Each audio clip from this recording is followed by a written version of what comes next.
नमस्कार दोस्तों। आपका स्वागत करता हूं आप ही के यूट्यूब चैनल में। वीडियो को स्टार्ट करने से पहले आप सभी से रिक्वेस्ट करूंगा, अगर अभी तक आपने चैनल को सब्सक्राइब नहीं किया तो इससे request to all of you, please channel को सब्सक्राइब कीजिए। तो चलिए स्टार्ट करते हैं। जहां पे देखिए आज हम लोग डिस्कशन करेंगे व्हाट इन्फोसिस शेयर के बारे में, जिसका देखिए क्लोज प्राइस 1231 का है।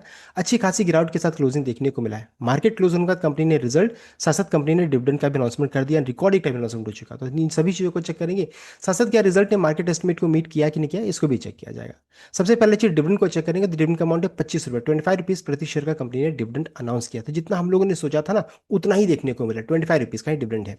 रिकॉर्ड डेट इसका जो अनाउंस किया गया है, दैट इज देख सकते हैं, दैट इज 10 जून 2026 इस डिविडेंड का रिकॉर्ड डेट फिक्स किया गया है।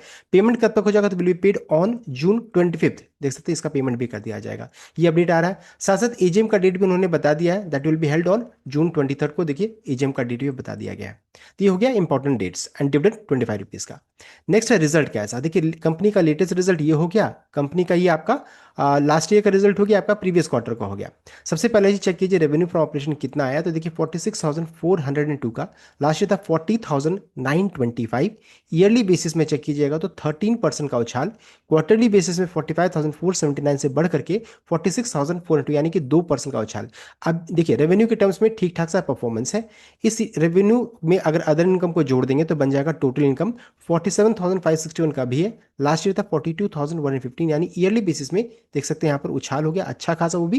क्वार्टरली बेसिस में 46,618 से बढ़कर के 47,561। देख सकते हैं यहाँ पर कंपनी का परफॉर्मेंस इनकम रेवेन्यू दोनों के टर्म्स में अच्छा है। इस इनकम को जनरेट करने में खर्च कितना, एक्सपेंस 36,764 का, लास्ट ईयर था 32,452, यानी ईयरली बेसिस में एक्सपेंस यानी खर्च बढ़कर आ रहा है। क्वार्टरली बेसिस में एक्सपेंस 36,100 से बढ़कर के 36,764, यानी एक्सपेंस थोड़ा बढ़ा है। इनकम एंड एक्सपेंस को माइनस कीजिए अब, तो आपका आ जाएगा ऑपरेशनल प्रॉफिट, जो कि 10,797 का है। लास्ट ईयर था 9,663, यानी कि ईयरली बेसिस में अच्छा खासा उछाल। क्वार्टरली बेसिस से 10,518 से बढ़कर के 10,797 देखने को मिला। देख सकते हैं तो प्रदर्शन जो रहता है ना, बहुत ही शानदार यहाँ पर देखने को अभी तक मिल रहा है। अब देखिए टैक्स वगैरह सबको माइनस कर दीजिए।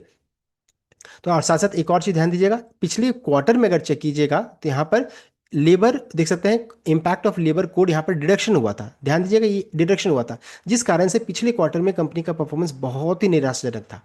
तो इस कारण से पिछले क्वार्टर से कंपेयर करना उतना सही नहीं रहेगा, बिकॉज एक अच्छा खासा डिडक्शन हुआ है। तो ये डिडक्शन को माइनस कीजिए। यहाँ पर जो हुआ जो डिडक्शन है, जैसे टैक्स वगैरह सबको माइनस करने के बाद कंपनी का नेट प्रॉफिट अगर चेक कीजिएगा, देखिए 8,509 का भी है। लास्ट ईयर था 7,038, यानी ईयरली बेसिस में 21% का उछाल। क्वार्टरली बेसिस में 6,666 से बढ़ करके 8,500, यानी कि 28% का उछाल।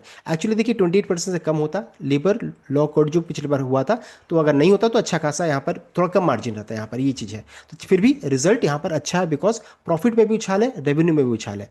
अब कंपनी का ईपीएस को चेक कर लिया है। ईपीएस देखिए 21.01 का भी है।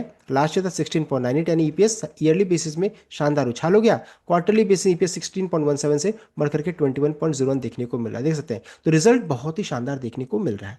अभी क्या रिजल्ट ने मार्केट एस्टिमेट को मीट किया कि नहीं किया। तो ब्लूमबर्ग का देखिए एस्टिमेट बताया जा रहा है कि रेवेन्यू सीन टू बी 46,135, ये एक्सपेक्टेड था। आया कितना 46,402, यानी कि जितना सोचा था उससे काफ़ी ऊपर है। एबिट प्रॉफिट को चेक कर लेते हैं। प्रॉफिट 7,496 का एक्सपेक्टेशन था, आया कितना 8,509, यानी कि जितना सोचा था ना उससे काफ़ी ऊपर देखने को मिल रहा है। देख सकते हैं यानी कि रिजल्ट जो रहता है ना, मार्केट एस्टिमेट को मीट किया। देख सकते हैं यहाँ पर बताया जा रहा है बीट एस्टिमेट डिविडेंड ऑफ ₹25, ये भी अपडेट यहाँ पर आ रहा है। तो ये चीज़ है, मार्केट एस्टिमेट को मीट किया है एंड रिजल्ट भी शानदार है।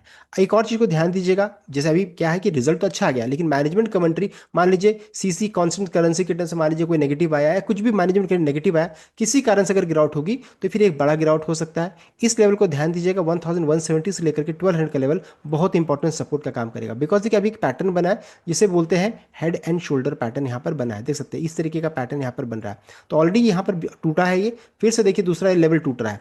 अगर ये भी लेवल टूटेगा तो अच्छी खासी बिकवाली होगी। अदरवाइज अदरवाइज फिर से ध्यान दीजिएगा, इसी लेवल से फिर आपको अच्छी खासी रिकवरी भी देखने को मिल सकती है। तो अब मैनेजमेंट कमेंट्री कैसा आता है सब कुछ उसके ऊपर डिपेंड रहेगा। बहुत ज़्यादा चांसेस है, क्योंकि रिजल्ट शानदार है, यहाँ से रिवर्सल आपको देखने को मिल जाए, बिकॉज ऑलरेडी स्टॉक ऊपर से बहुत ज़्यादा करेक्ट हो चुका है। साथ साथ कंपनी ने डिविडेंड एंड रिकॉर्डेड का भी अनाउंसमेंट किया है। तो लेवल को ध्यान दीजिएगा, अगर 1200 का लेवल टूटेगा तो 1170 एक इंपॉर्टेंट सपोर्ट है, वो भी टूटेगा तो फिर अच्छी बिकॉली और होगी। और नहीं तो फिर इसी रेंज से 1200 से लेकर के 1230 का जो रेंज रहता है ना, जहां पर अभी क्लोजिंग है, उसी जगह से फिर आपको रिवर्सल भी देखने को मिल जाएगा। तो ये था कंप्लीट अपडेट। आई होप आपको लाइक किया, शेयर किया, चैनल को सब्सक्राइब कीजिएगा। Thank you.